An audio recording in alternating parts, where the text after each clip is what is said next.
Hello, Tube.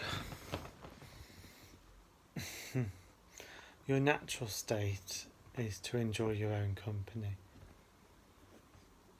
But for one reason or another,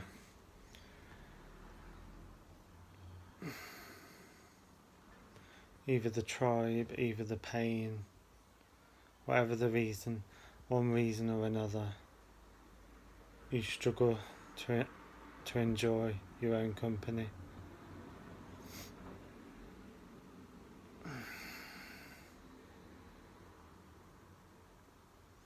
The problem with that is that if you can't enjoy your own company, then even when you're surrounded with people, you will eventually find you still crave something in your heart. What is this something?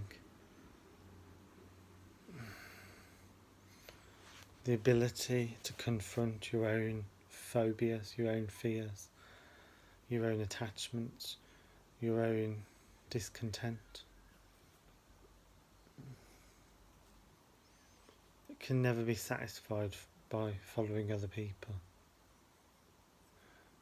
It can temporarily be appeased by being with other people.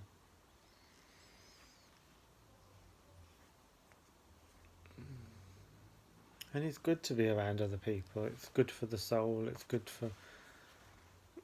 Well, it might not be good for the soul, but it's good for the mind and the body.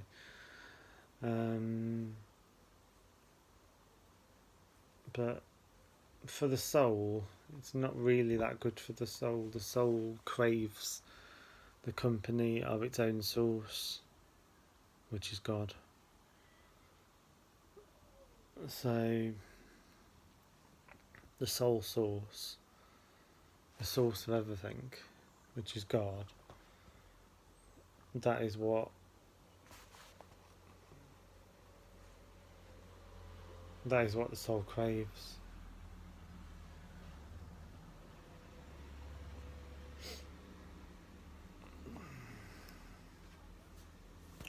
A person can have many friends and feel lonely. A person can have a few friends and feel very connected to those people. But that's neither here nor there. What is important is our connection to ourselves. And by finding a connection to ourselves, by finding our soul realisation within our soul, by finding that peace in the soul. My knees are hurting. No, I'm not sitting on the dildo. I'm trying to sit on the floor, but I've been running earlier on the treadmill in Worcester, Pure Gyms. And now I can feel it in my bones now. I was going to say. So, it is an acquired taste. For instance, to begin with, when you try and live on your own, it can be very painful, or it can be difficult, lonely, depressing. But at the same time, you're confronting, by being on your own, you're confronting all the hidden recesses in your mind. You're confronting all that, everything that's going on in your head. You're confronting it by being on your own, and you have to confront it one day, whether it's now or in 50 years' time. There's no escaping your own mind. You can't escape your own mind. Therefore, at some point, either today or in 50 years' time or whenever, you have to confront your mind. You have to confront your phobias, your fears, even your lusts. You have to confront all of it. You have to confront everything. It's a it's a very deep thing for most people. Most people are like, oh no, forget that, I'll just leave that. I'm just want to hang out with my mates. And that's good. But obviously, for the soul, it's not so good, because what you put off, you're going to have to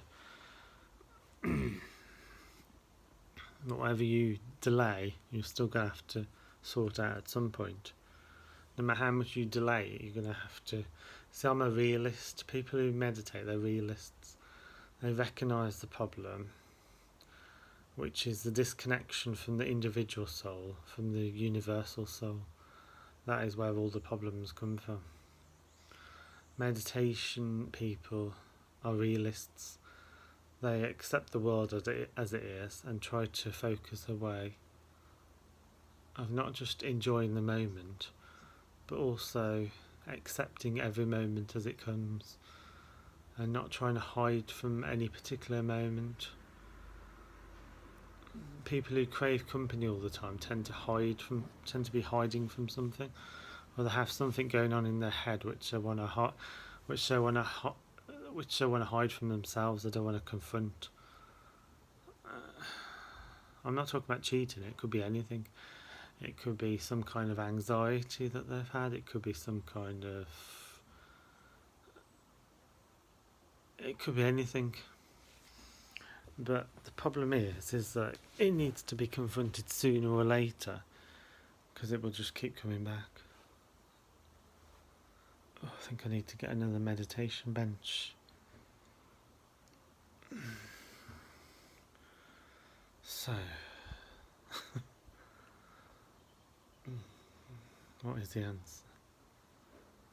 The answer is, if you can be happy on your own, then you'll always have friends.